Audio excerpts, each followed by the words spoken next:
Assalamu alaikum. I hope all of you are doing great. So let's start our English series class. So our first lecture is about simile. ठीक है.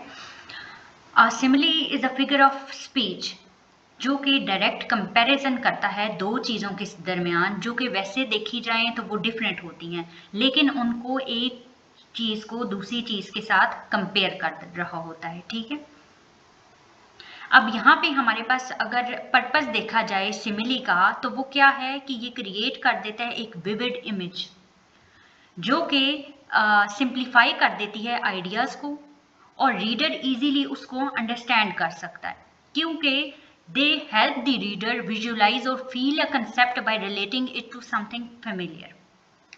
और in other words हम ये भी कह सकते हैं कि दे मेक एब्स्ट्रैक्ट आइडियाज़, वो आइडियाज़ कोई भी हो सकते हैं लाइक लव, फियर और speed, easier to understand by connecting them to common objects और एक्शंस. या फिर हम ये कह सकते हैं कि ये एम्फसाइज कर देता है, किसी भी चीज़ को एग्जैजुरेट कर देता है और हाईलाइट कर देता है एक specific quality of the object being described. तो हमारे पास की आइडेंटिफायर सिमिली का बेसिकली क्या है कि हम लाइक या एज का वर्ड यूज करते हैं दो चीज़ों के कंपैरिजन के लिए. ठीक है. या फिर सिमिलर टू का वर्ड यूज कर देते हैं. अब इसमें हम फर्स्ट एग्जांपल यूज करते हैं the old memory hit him like a sharp piece of glass. के ओल्ड मेमोरी, अब यहाँ पे एग्जेजुरेशन हो रही है, एग्जेजरेट कर रहा है ये कि दी ओल्ड मेमोरी, जो उसकी ओल्ड मेमोरीज थी उसने उसे हिट किया like a sharp piece of glass. अब वो ओल्ड मेमोरी डिफरेंट चीज़ पर कंसिस्टेंसी रखती हैं, लाइक पेनफुल उसके मोमेंट हैं, शॉकिंग हैं, तो वो एक इमीडिएट अनकंफर्टेबल रिएक्शन पैदा कर रही हैं उसके लिए, जो कि हमने तशबीह दे दी कि ये एक शार्प पीस ऑफ ग्लास है. तो जो लाइक का वर्ड यूज हुआ है वो एज अ सिमिली यूज हुआ है. नेक्स्ट एग्जांपल है the classroom felt like a green house in the afternoon. कि जो क्लासरूम है मोस्टली हमें पता है ड्यूरिंग समर्स बाय जो वेदर होता है वो हीट अप हो रहा होता है, सफोकेशन हो रही होती है. तो यहाँ पे like as a simile use करते हुए हमने ग्रीन हाउस के साथ उसको कंपेयर कर दिया है. नेक्स्ट हमारे पास है the answer to the puzzle was as clear as crystal. अब एक पजल थी, उसका आंसर बहुत ज़्यादा आसान था ढूंढना, तो was as clear as crystal सिर्फ हमें समझने की देर थी और वो बिल्कुल क्रिस्टल की तरह क्लियर हो गई. तो हमने आसान थी ये कहने के बजाय उसको तशबीह दे दी कि एज क्लियर एज क्रिस्टल. पिछले सेंटेंसेस में लाइक का वर्ड यूज हुआ था, लेकिन यहाँ पे एज का वर्ड यूज हुआ है. इसी तरह डिफरेंट वर्ड्स होते हैं जो एज अ सिमिली यूज होते हैं. नेक्स्ट हमारे पास एग्जांपल है कि his promise was as fragile as a soap bubble.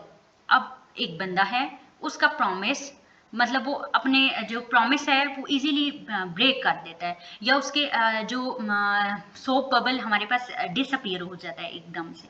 तो उस चीज़ के साथ हमने उसके प्रॉमिस को तशबीह दे दी कि उसका फ्रेजाइल है, वीक है प्रॉमिस, कि वो भूल जाता है प्रॉमिस करके, तो तशबीह दे दी कि एज अ सोप बबल है उसका प्रॉमिस.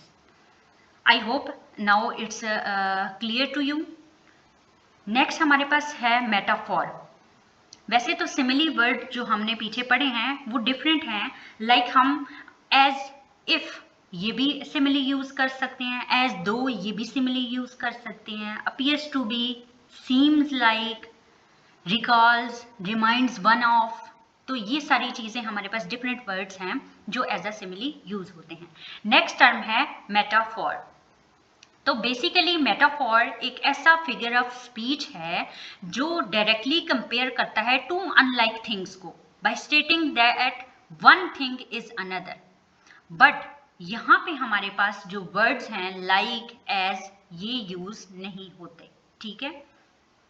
अब इसमें कोर आइडिया, कोर कंसेप्ट हम ये कह सकते हैं कि यहाँ पे इज का वर्ड यूज होता है, लाइक या एज का वर्ड यूज नहीं होता, बल्कि इज का वर्ड हम यूज कर देते हैं और एक चीज को दूसरी की चीज के साथ तशबीह दे देते हैं. इसमें डिफरेंस यही है, सिमिली में वर्ड्स यूज होते हैं की आइडेंटिफायर जिन्हें पीछे मैंने आपको समझाया है, लेकिन यहाँ पे की जो आइडेंटिफायर है वो इज है. एग्जाम्पल देती हूँ कि लाइफ इज अ हाईवे. अब लाइफ हाईवे नहीं है, लेकिन हमने उसको is as a key identifier, as a metaphor use करके हमने तशबीह दे दी कि life is a highway, life जो हमारे पास है वो हाईवे है।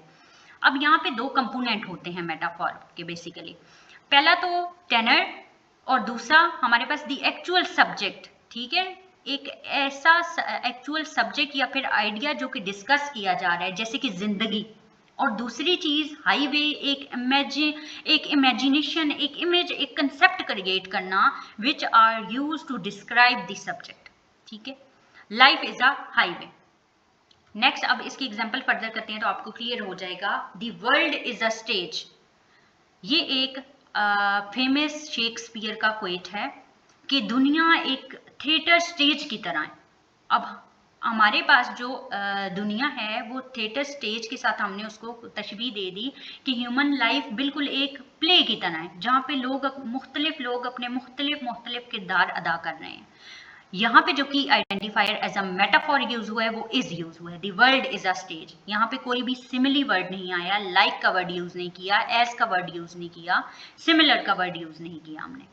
नेक्स्ट एग्जाम्पल है laughter is the best medicine, कि मुस्कुराना हमारे पास बहुत सारी चीज़ों को, हमारी इमोशनली जो पेन है उसको हील कर देता है, हम अच्छा महसूस करते हैं हंसने से, और जो दवाइयाँ होती हैं वो फिजिकल इलनेस को हमारी दूर करती हैं। तो हमने लाफ्टर को कनेक्ट किसके साथ कर दिया, रिलेट कर दिया कि वो बेस्ट मेडिसिन है, तो इसका word as a metaphor use हुआ। नेक्स्ट एग्जाम्पल है the library was a vast ocean of books. अब लाइब्रेरी में ऑब्वियसली बुक्स बहुत ज़्यादा होती हैं, तो हमने क्या कह दिया कि वो एक वसी समंदर है, क्योंकि जो लाइब्रेरी है यहाँ पे हम एम्फसाइज ये करना चाह रहे हैं कि वो इनॉर्मियस, ओवरवेलमिंग और seemingly and less quantity of books consistency होती है, ठीक है। तो उसमें हमने उसको वास्ट ओशियन ऑफ बुक्स के साथ कंपेयर कर दिया। नेक्स्ट है he has a heart of stone, किसी का भी दिल पत्थर की तरह नहीं हो सकता, हमने उसे तशबीह दे दी लाइक वो इमोशनलेस है, उसे कोई भी फीलिंग महसूस नहीं होती, काइंड नहीं है, किसी के साथ सिंपैथी शो नहीं करता, तो हम ये कह देते हैं कि he has a heart of stone. I hope these previous two terms are now clear to you. Next our term is personification. Basically personification एक ऐसी figure of speech है where human qualities, emotions और actions are given to non-human things, कि जिसमें एक human quality like हमारे पास है, कोई भी ह्यूमन क्वालिटी ले लें, कोई भी ह्यूमन इमोशन ले लें, उसको हमने रिलेट कर दिया, एक्सप्रेसिव टर्म में कर दिया एक नॉन ह्यूमन थिंग के साथ, ह्यूमन क्वालिटीज़ को नॉन ह्यूमन थिंग्स के साथ रिलेट करना सिंपल वर्डिंग में। The key idea of this personification is that inanimate objects like abstract ideas or animals to life in the reader's imagination, imagination में उसको reader के साथ connect करना। एग्जाम्पल आगे डिस्कस करते हैं तो क्लियर हो जाएगा। Like the alarm clock screamed at me to wake up, alarm clock किसी के ऊपर चिल्लाती नहीं है, ये एक ह्यूमन बिहेवियर है चिल्लाना, ठीक है। The alarm clock screamed at me to wake up, कि वो मुझ पर चिल्लाई कि मैं उठ जाऊं। नेक्स्ट है माई कंप्यूटर डाइड सडनली, मेरा कंप्यूटर जल्दी ही मर गया। डाइड एक ऐसी क्वालिटी है जो कि ह्यूमन बिहेवियर होती है, उसको हमने रिलेट कर दिया एक नॉन लिविंग थिंग्स के साथ, एक नॉन ह्यूमन थिंग के साथ जो कि कंप्यूटर है। कंप्यूटर ने काम करना स्टॉप कर दिया था, तो हमने personification as a died use करके कह दिया माई कंप्यूटर डाइड सडनली। और next example is the camera loves her. अब लव एक ऐसा इमोशन है जो कि ह्यूमन में पाया जाता है, तो the camera loves her, camera love करता है उससे क्योंकि वो ब्यूटीफुल लगती है, तो इस चीज को हमने एज अ पर्सोनिफिकेशन लव को यूज करके कह दिया द कैमरा लव्स हर। अब यहाँ पे personification is a way of adding drama, energy और human feelings to the non human world, allowing us to connect with it on an emotional level, हम ये भी कह सकते हैं। I hope these three terms are now clear to you. Thank you for watching. Must subscribe और channel. और कोई भी आपको इससे रिलेटेड कोई क्वेरी है या फिर नेक्स्ट कोई टॉपिक आप चाहते हैं कि मैं आपके लिए एक्सप्लेन करूं, तो आपने मुझे कमेंट बॉक्स में कमेंट करके बता देना है। Thank you so much. I hope this video will be help for you and please press the bell icon. Al Hizzaz Academy.